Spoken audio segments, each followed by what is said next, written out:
저는 오늘 본 말씀을 가지고 우리는 무엇에 소망을 두어야 할까? 이런 제목으로 말씀을 나누겠습니다. 제가 어렸을 때 성탄절이 되면은 자주 상영하던 영화가 있었습니다. 그중 하나가 바로 코바디스라는 영화이죠. 여러분도 아마 보신 분이 계실 것입니다.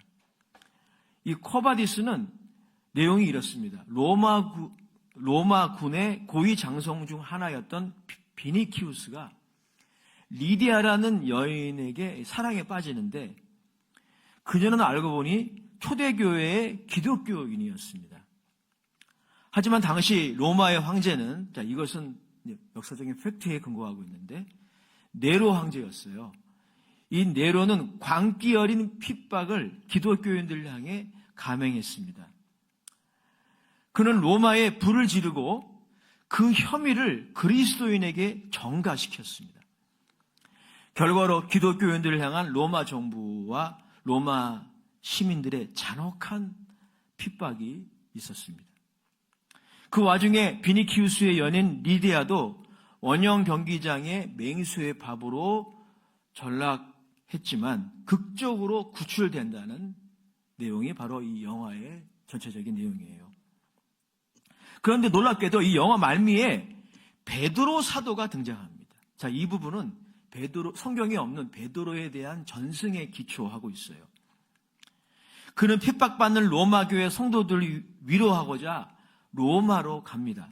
그러나 로마 교회 성도들은 초대 기독교 공동체의 수장인 그가 순교할 수 없다며 베드로를 로마로부터 피신시킵니다.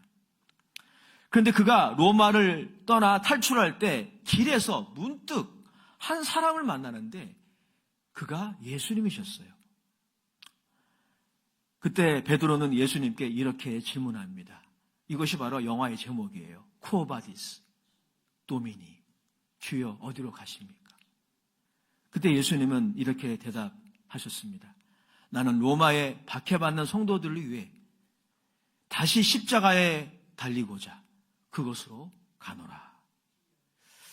베드로는 이 만남을 통해 길을 돌이켜 로마로 가서 결국 십자가에 거꾸로 못 박혀 순교당하게 됩니다. 바울도 이 즈음에 네로 황제 치하에 순교하죠. 로마서를 마치면서 이 로마서의 배경이 되는 초대 기독교 공동체의 이러한 상황들을 생각하는 것은 굉장히 의미가 있습니다.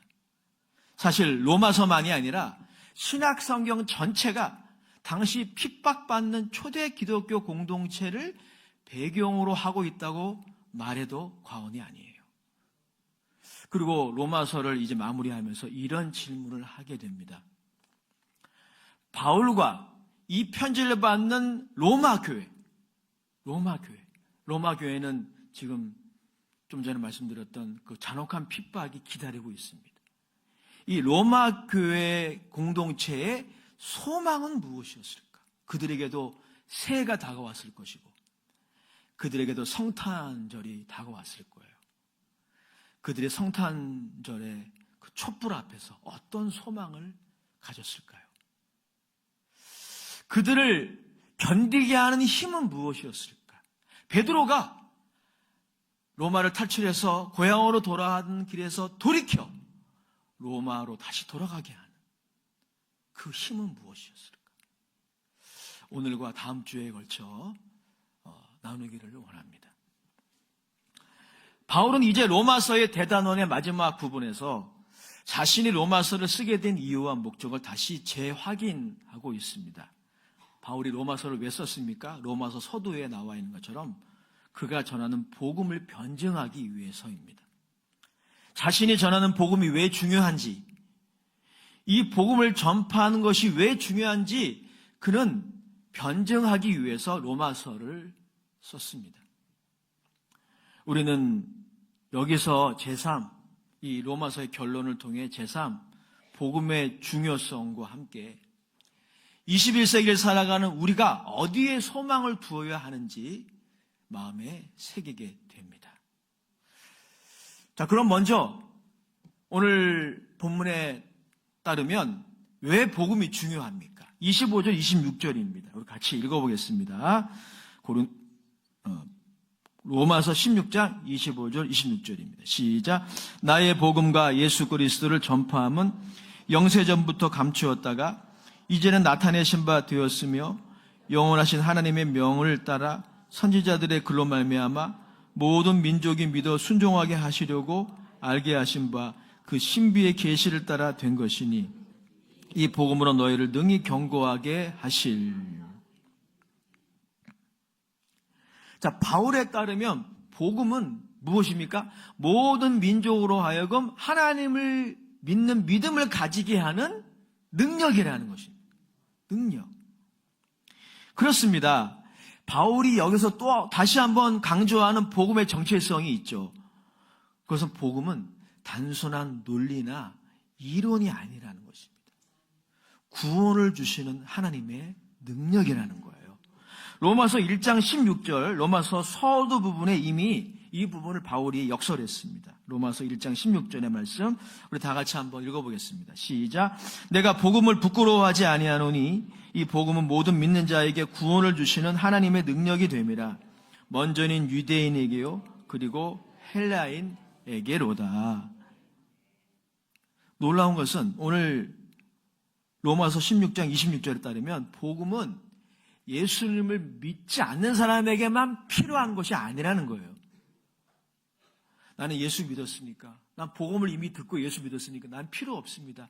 이제 다른 이야기 해주세요. 그것은 복음의 능력을 제대로 이해하지 못한 반응이에요. 그렇지 않다는 거예요. 복음은 이미 예수님을 믿고 이 땅에서 믿음 생활을 하는 모든 사람에게 여전히 필요하다는 거예요. 왜? 능력이기 때문에. 그것은, 복음은 이미 구원받은 그리스도인들이 온갖 시험과 고난 가운데서 견고하게 믿음을 지킬 수 있게 하는 능력이기도 한 거예요. 그래서 오늘 로마서 16장 26절에 보면 이렇게 말씀하고 있어요. 이 복음으로 너희를 능히 견고하게 하실.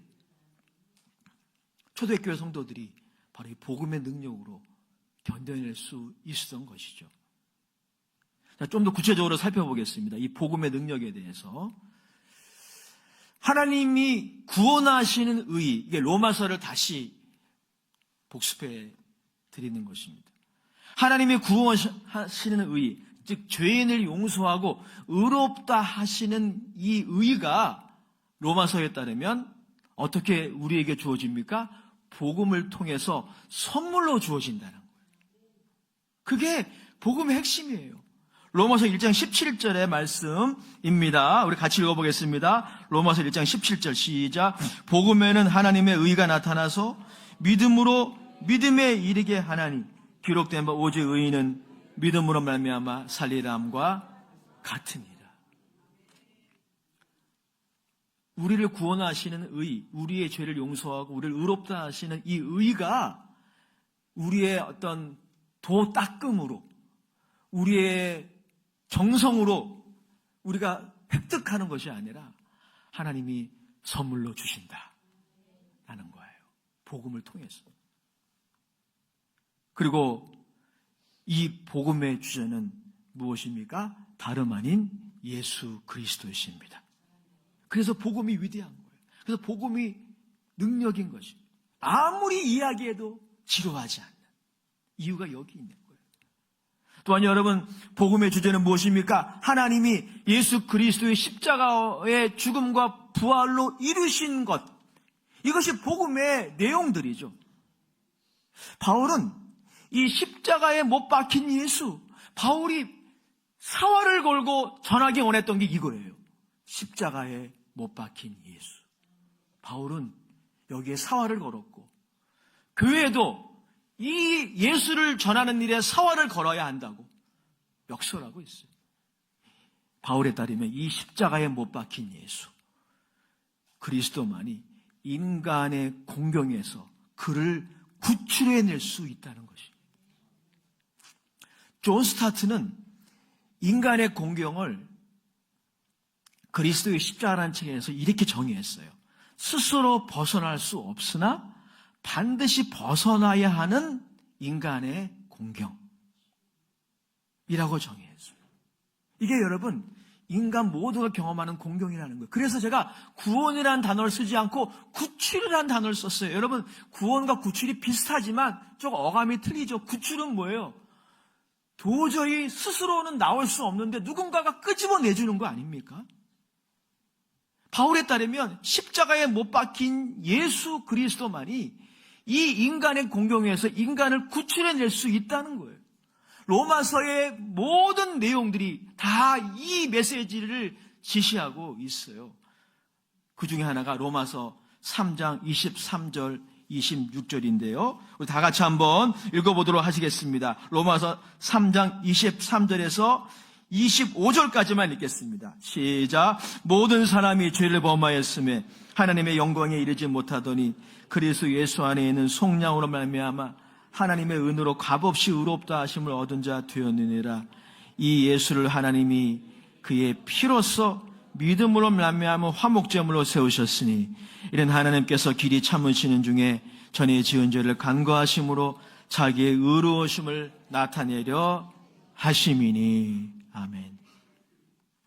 갈라디아서의 표현에 따르자면 우리가 율법의 저주에서 해방되는 것, 갈라디아서는 이 인간의 공경, 그러니까 스스로 벗어날 수 없으나 반드시 벗어나야 하는 인간의 공경을 율법의 저주라고 설명했어요.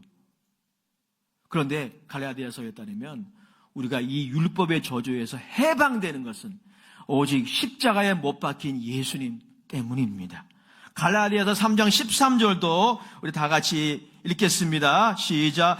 그리스도께서 우리를 위하여 저주를 받은 바 되사 율법의 저주에서 우리를 속량하셨으니 기록된 바 나무에 달린 자마다 저주 아래 있는 자라 하였습니다. 아멘. 율법의 저주란 무엇입니까? 율법을 범한 자에게 부과되는 정당한 형벌이에요. 부당한 형벌이 아니라 정당한 형벌입니다. 그런 차원에서 본다면 구약에 계시된 율법의 기준으로 볼 때 이 저주의 예외가 되는 사람은 단 한 명도 없습니다. 로마서 3장 23절이 그거잖아요. 모든 사람이 죄를 범하였음에 예외가 없어요. 정도와 양상의 차이만 있을 뿐입니다. 사실 이 율법의 저주가 진짜 팬데믹인 거예요. 이 문제야말로 우리가 오늘날 때론 격분해하고 때론 근심하며 때론 소망이 없다고 느끼는 이 시대의 모든 문제보다 급선무로 해결해야 할 문제예요. 근데 많은 사람들이 그걸 의식하지 못합니다. 신학자 알란 콜의 갈라디아서 본문 유석에 따르면 그런데 놀랍게도 예수님이 우리를 위해 그 저주가 되신 거예요. 그게 갈라디아서 3장 13절이에요. 그리스도께서 우리를 위하여 저주를 받으셨다는 것은 원어 성경에 좀 더 충실하면 이런 내용이에요. 예수님이 우리를 위해 저주 자체가 되셨어요. 정말 말도 안 되는 일이 일어난 거죠. 이것을 위해 예수님이 이 땅에 오신 것입니다. 고린도후서 5장 21절은 더 대담하게 표현하고 있습니다. 예수 그리스도는 우리를 대신하여 우리를 위해 죄가 되셨어요. 자, 이건 제 말이 아니라 성경의 메시지입니다. 고린도후서 5장 21절입니다. 같이 읽어보겠습니다. 시작. 하나님이 죄를 알지도 못하신 이를 우리를 대신하여 죄로 삼으신 것은 우리로 하여금 그 안에서 하나님의 의가 되게 하려 하심이라. 종합해 본다면 이것이죠. 예수님은 우리를 위해 우리를 대신하여 절망, 희망 없음 그 자체가 되신 거예요. 예수님은 우리의 절망의 자리까지 내려오셨어요. 이게 여러분 기독교와 다른 종교와 다른 것입니다. 다른 종교는 상승하려고 하죠. 더 높은 곳으로, 더 힘있고 권세가 있는 곳으로 상승하려고 해요. 이게 세상의 종교예요. 이게 세상의 정치입니다. 이 세상의 논리이고 시대 정신이에요. 숨길 뿐입니다. 숨길 뿐이에요. 여러 가지 명분으로 숨길 뿐이에요. 그러나 예수님의 방법은 뭐예요? 하강이에요. 기독교는 하강의 종교입니다. 예수님은 우리의 절망의 자리, 은어로 표현하자면 막장 인생이 되신 거예요. 막장 인생이. 이게 기독교예요. 그래서 혁신적인 것입니다.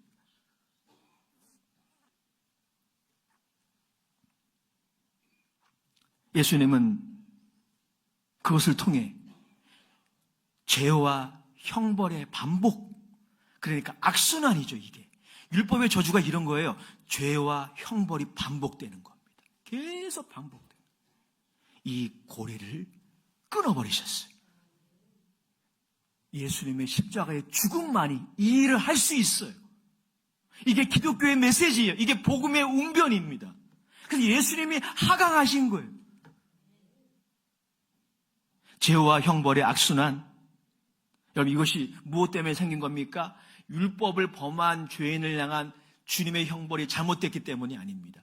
우리의 타락한 본성이 너무나 왜곡됐기 때문에 그래요. 지난번에 저희 지인들과 함께 회를 먹은 적이 있었어요. 여러분, 회를 먹으면 보통 나중에 무엇을 먹습니까? 회를 잘 안 드시나 보죠? 매운탕을 드시잖아요. 근데 그날 매운탕이 너무 맛있는 거예요. 그래서 매운탕이 맛있으면 또 어떻게 해요? 거기다 뭘 집어넣습니까? 예, 라면 사리를 집어넣죠. 라면 사리를 2개 시켜서 이제 끓여 먹었는데 라면 사리를 집어넣어서 끓여 먹다 보니까 육수가 쪼는 거예요. 국물이 없어지는 겁니다. 그래서 사장님에게 육수 좀 더 부탁을 드렸더니 사장님이 친절하게 육수를 추가해 주셨어요. 너무 맛있게 먹었습니다. 지금 생각만 해도 맛있어요. 그런데 너무 맛있어서 또 라면 사리를 또 추가했어요. 근데 또 추가해서 끓이다 보니까 또 국물이 또 쪼는 겁니다. 그래서 미안함을 무릅쓰고 사장님에게 육수 좀 추가했어요. 너무 매운탕이 맛있다고 칭찬해드리면서 육수를 추가 부탁했더니 또 추가해 주시는 거예요. 너무 맛있게 먹었습니다. 근데 뱃속에 거지가 들었는지 라면이 또 먹고 싶은 거예요. 라면 사리를 또 추가했더니 또 국물이 쪼는 거예요. 그래서 마지막으로 육수를 추가시켰더니 사장님이 웃으시면서 추가해 주시면서 우리에게 이런 질문을 하시더라고요. 모두 산에 갔다 오셨어요?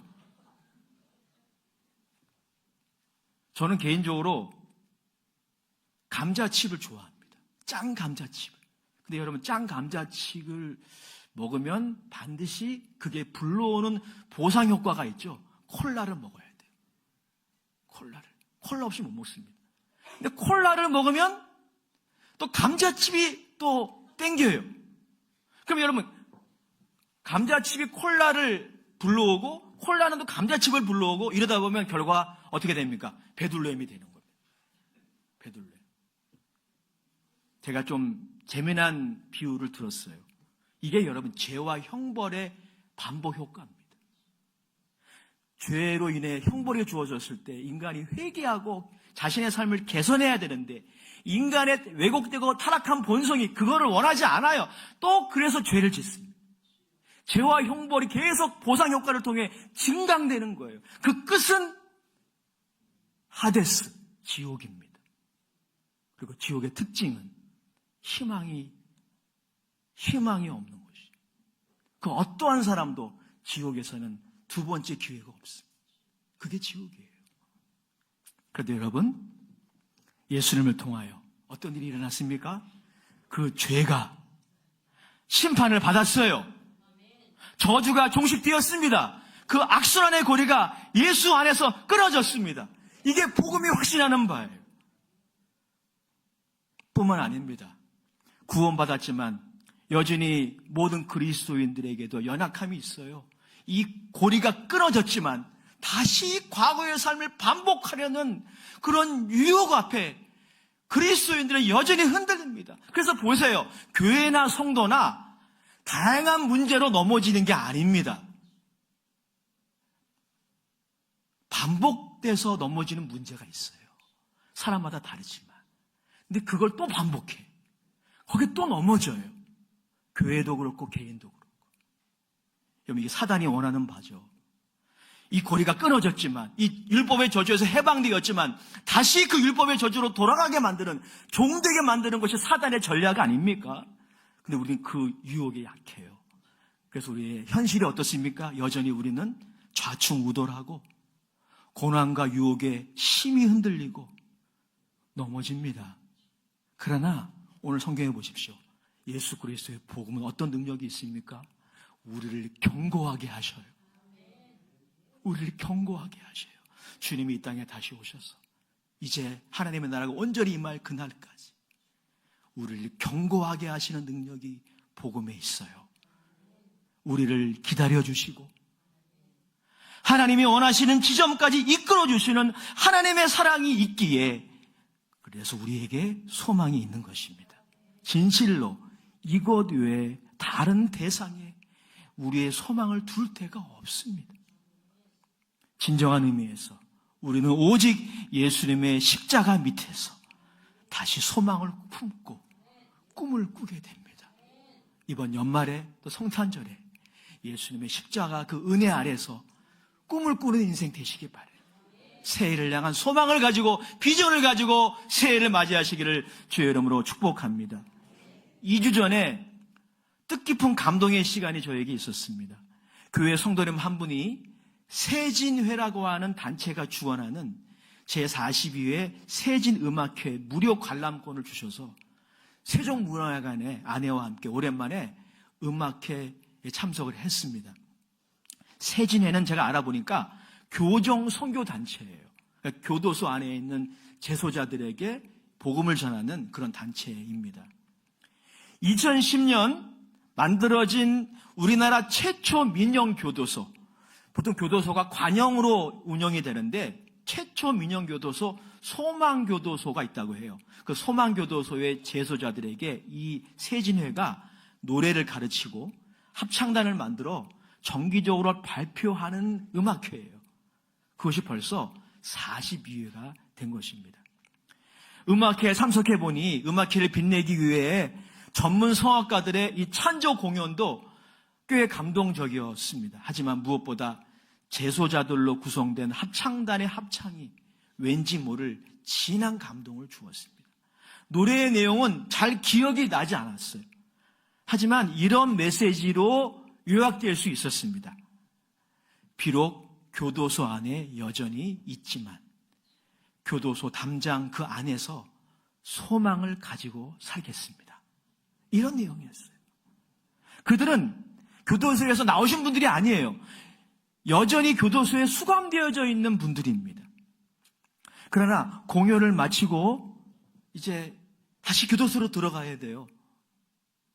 그래서 사진 촬영, 동영상 촬영 금지되었습니다. 근데 그들의 모습을 보니까 청중들에게 손을 흔들고 미소 짓는 모습을 봤어요. 그 모습을 보면서 더 마음이 뭉클했습니다. 그리고 그들의 노래가 그들의 고백이라는 생각이 들었습니다. 물론 합창단 중에는 제가 보니까 나이트클럽 입구의 보디가드처럼 이렇게 노래하시는 분도 계시더라고요. 하지만 제가 보기에 그들은 교도소 안에서 절망하지 않고 세상을 비관하거나 원망하지 않고 소망을 가질 이유를 발견한 것 같았습니다. 그리고 이런 생각이 제 뇌리에 스쳤어요. 예수님은 우리를 위해 죄수가 되셨다는 것. 여러분 믿으시나요? 여러분 예수님은 우리를 위해 죄인이 되신 정도가 아니고 죄수가 되셨어요. 죄인과 죄수는 어감이 상당히 다르죠. 그런데 갈라디아서 3장 13절 14절 바울이 전하는 로마서의 핵심 메시지를 보면 예수님은 우리를 위해 죄수가 되셨어요. 그는 죄인으로 여김받은 정도가 아니라 죄수의 자리까지 하강하셨어요. 죄수가 받는 대접을 다 받으셨습니다. 변호사도 없었어요. 여러분, 그것을 잘 보여주는 상징적인 사건이 있죠. 바로 바라바입니다. 예수님이 십자가에 못 박히는 대신 누가 방면됐습니까? 바라바가 방면됐죠. 성경에 바라바가 누구인지는 자세히 말하고 있지 않습니다. 하지만 우리가 예상할 수 있는 것은 그런 누구예요?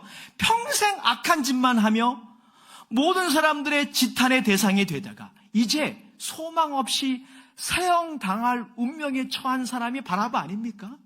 막장 인생이에요. 그에게 무슨 소망이 있습니까? 이제 죽을 날만 기다리고 있는 거예요.